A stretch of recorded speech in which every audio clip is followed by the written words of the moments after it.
இப்ப எப்படி இந்த டிஸ்பர்சல் வந்து எப்படி நடக்குது?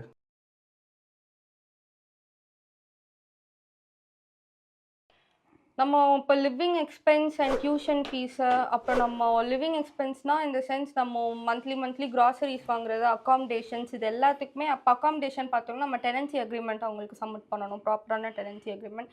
இப்போ கிராசரிஸ்னால் லைக் இப்போ பெர் மந்த்துக்கு நம்மளாம் அது எல்லாமே யூகேக்கு வந்ததுக்கப்புறம் லைக் 1 மந்த் கழிச்சு தான் நமக்கு அது வந்து கேட்பாங்க. ஸோ அப்படின்றப்போ நமக்கு ஒரு அந்த கால்குலேஷன்ஸ்லாம் தெரியும். ஸோ அதெல்லாம் நம்ம கால்குலேட் பண்ணி அவங்களுக்கு ப்ராப்பராக லைக் கால்குலேஷன்ஸ் அண்ட் ரெசிப்ட்ஸ் எல்லாமே நம்ம ப்ராப்பராக சப்மிட் பண்ணுறப்போ வந்து வி குட் நோ லைக் இவ்வளோ தான் நமக்கு செலவாகுது, லைக் இவ்வளோ தான் வருது அப்படின்னு சொல்கிறப்போ அவங்களும் லைக் நம்ம சப்மிட் பண்ணதுக்கப்புறம் கால்குலேஷன்ஸ்லாம் போட்டதுக்கப்புறம் கிராஸ் ஈவன் செக் பண்ணிட்டு கிராஸ் அவங்க செக் செய்வாங்க. பண்ணுவாங்க. ஓகே. எக்ஸாக்ட்லி.